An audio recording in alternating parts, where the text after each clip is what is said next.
Unfortunately, I didn't get the first part of the blade broken in half on the garage floor here, simply because I must not have recorded or I didn't have the camera in the right mode, whatever. But anyway, just watch this video coming up right now and you'll see I broke the blade in half basically.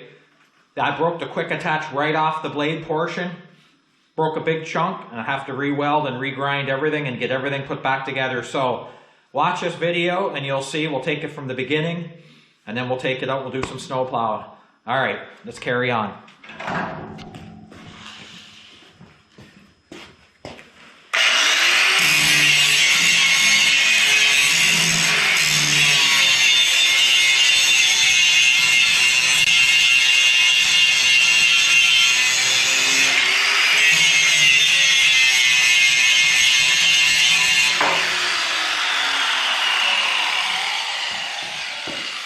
Definitely not the ideal welding position, that's for sure.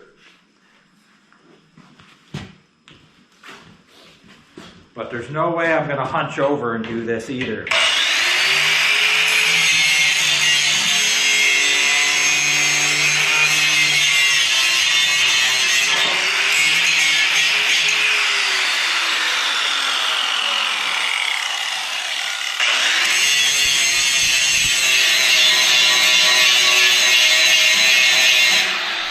Okay, I had to set it up a little different. That wasn't working before. You can't get a good grind. You can't get the pressure. You got to be ergonomically comfortable to do these jobs neat. And I wasn't.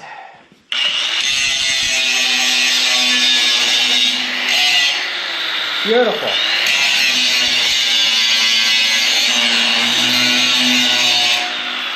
And this thing's been broken for several days now. Probably a week now, simply because it was like minus 25. It was so friggin' cold. All I would do was work in a machine plowing snow from the heated cab and run into the house. Too cold. So now today, minus 5. Not bad. Good day to be outside. And I can't stand cabin fever being locked in the house. I have to get out and be active or I'm screwed, physically and mentally.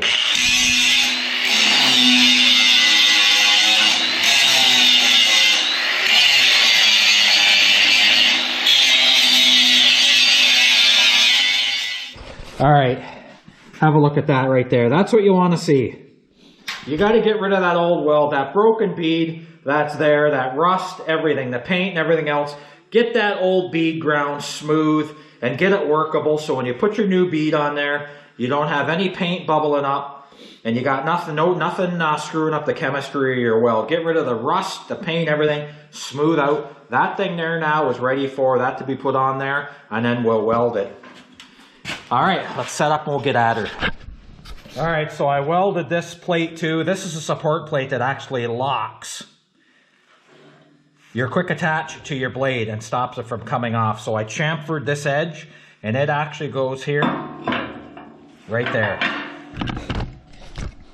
So you got your pin that goes in the bottom, right through the hole there. On your bottom swivel base plate right in there. And this one goes in and sandwiches it on the top. So if you look around the back right here, the pin goes to the base plate there. Come around the front and you weld on that front base plate and all the blade can do now is just swivel through these holes. Your blade will swivel in these different positions, right there, offset, straight on. And now we're going to tack it in and we're going to weld it. Now before I weld this thing in position, there's your swivel pin right there. We're going to make sure that that swivel pin goes right through those plates to keep our alignment where we want it. We're like right there. The last thing you want to be doing is fighting with that pin to get it in and out. We're going to tack that in place, then we're going to try it. I got to watch the amount of sparks I throw around the shop. Because I start throwing hot sparks in the paint of that F-250, even though it's all dirty and dusty, she'll have a shit fit. And I don't blame her.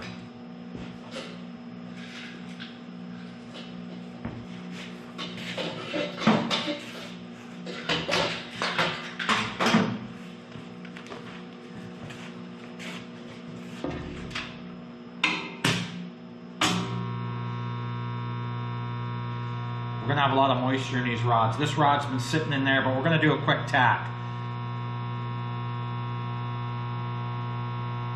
That rod's got more steam coming from it than I do.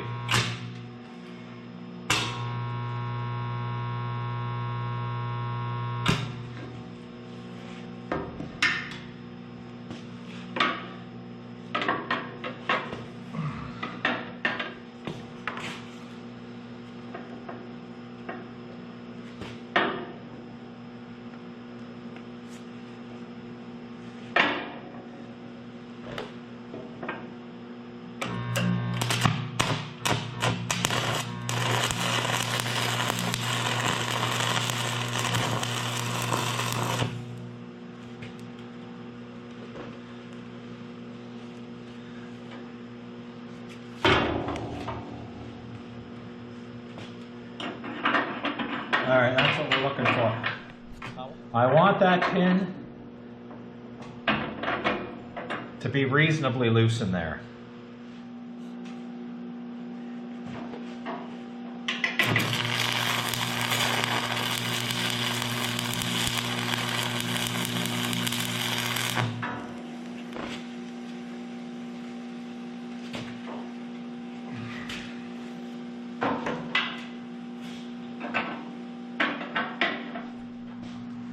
We're kind of doing it brute force style.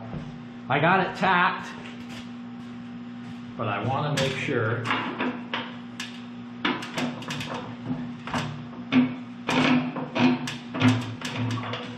that this thing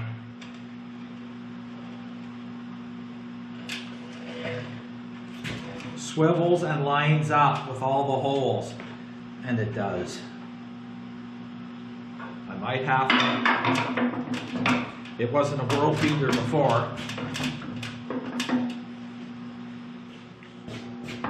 As long as everything wiggles around and this thing can swivel and that pin is half-assly free, I can always buff the hole just a little bit for a better fit on the pin, but that's pretty good right there.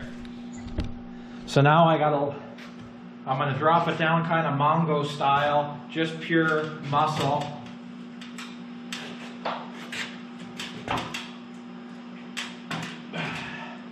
Right there, and then I'm going to weld that now, because that's very difficult to weld. You got to get it back in here, and you got to put some heat to the back of this, and I'll get at her. All right, so there's my first pass, right up through here, all the way around the back, if you guys can see the back, and right there. First pass right there.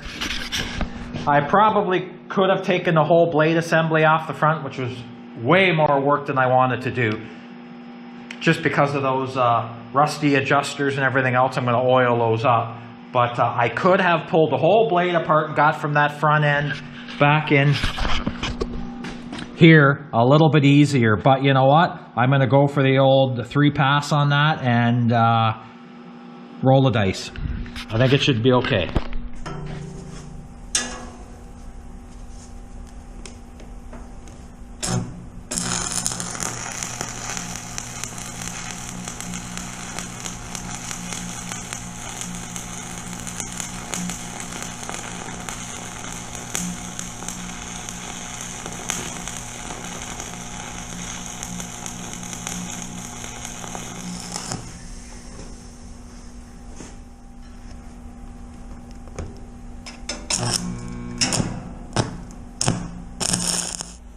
Okay, you guys can't see it on the camera, but that 1/2 inch upper base plate, that's a pretty thick steel plate. So when I'm welding that upper half of that base plate there, that 1/2 inch steel thick upper plate, I'm actually weaving back and forth with that arc, back and forth, back and forth. And when I come into that 1/2 inch plate, I'm weaving over it and I'm holding it. I'm letting that arc burn into that plate. before I leave that thick plate, and then I weave over to the thinner metal, and I don't hold it as long. I get out of there and I move back to the thick plate and I hold my arc. The thicker the plate, the longer you got to hold that arc on there to burn into. All right, there's the finished product right there. Maybe not the most beautiful weld, but I'll tell you, I put the heat to her and she's just a hissing and a crackling right now. All right, so I'm all done now. What I want to check, look it, I want to make sure that that pin pulls as free and clear as we can get, and then drop it in this offset tool. That's what we're looking for right there. If you can pull it out by hand, there you go. You're golden. So just a cheap blade. It really is just a cheap blade. Probably come out of China, but you know what? You can get a better look at the welding. Right there. Right there. Maybe not a world, but got a lot right in there though. Probably three passes at least. Like I said, not a top quality blade, but now I got the track loader on block heat right now. I'm going to bring it over and we'll hook it up to the blade, and we're going to do a little bit of blade pounding with that machine there, and theoretically there should be no issues.